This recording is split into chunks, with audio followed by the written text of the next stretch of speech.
All right, Gunnar and Chow right now hanging out backstage, Moondance Jam 24. We're having a really good time, and you know what? Today you got a lot of good bands. You got Shinedown closing it out, but you got Finger 11 playing in just a little bit, and we're hanging out with the guys right now. What's up, dudes? Not much. Not much. Just sort of getting ready. You know, we were watching the all-female AC/DC tribute band Thunderstruck, and that just put a huge smile on my face. So yeah, this is a great day so far. And that combined with Peter Frampton's guitar rig is like the day started on a very rockin' note. Can I be honest? So. That chick in Thunderstruck singing kind of scared me a little bit. Yeah, but in the good way, right? Yeah. It was very much ferocious. Yeah, like it was very ferocious. Yeah, we were actually saying like I can't imagine the trouble that an all-female AC/DC tribute band on the road kind of band must get into at night. You know. Yeah, okay. So you guys got a lot of stuff going on. New album's going to be dropping here in just a couple weeks. 5 Crooked Lines, right? What's that title all about? It's the title of a song, but in the song it's about just 5 crooked, spindly lines. If you arrange them properly, make a star. And the difference between a heap of crooked sticks and a glorious star is like very fickle, and kind of fortune can play one side of the fence or the other.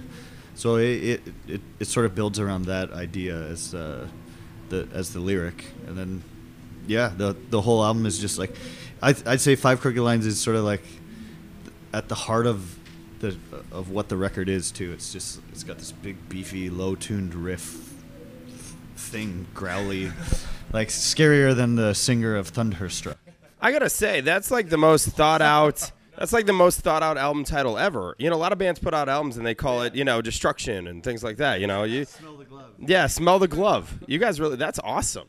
It's pretty deep stuff. Feeling the hole that Tool is leaving in the music scene with your Scott profound nature. Well, when you hear a title, if it makes a picture in your head, then it feels like that's a good title because you eventually have to come up with some sort of cover for it. So 5 Crooked Lines, a star, all that kind of just really worked. And a star always has that kind of like pentagramish, satanic rock and roll undertones. And the other, I think, and a lot of this came from Scott's brain, but the idea also is that just thinking up in the sky and it's beautiful, and at any moment it can fall, and when it hits the land, it just creates absolute chaos and destruction and destroys everything in its path.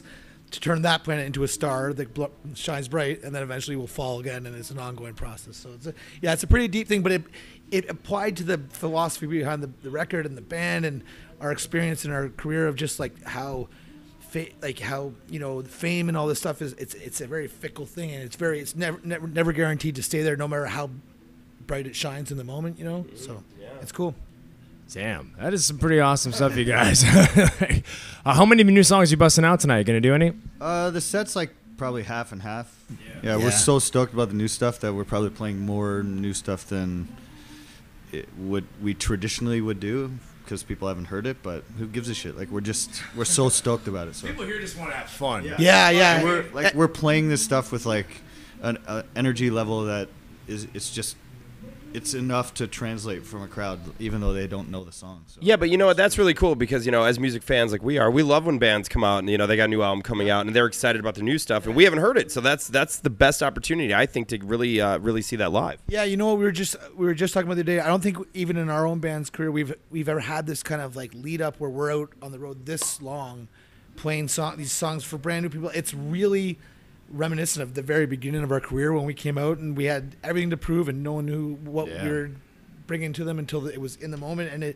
And I gotta be honest, like, the new stuff fits in really well with our old stuff, so it makes the entire set like a real heavy rockin' set. You know, it's been a lot of fun. So. Yeah, we're stoked to check it out. It's gonna be a lot of fun. This is a great festival, man. Up here in the woods in Minnesota, it's awesome. But a quick question, I need your wisdom.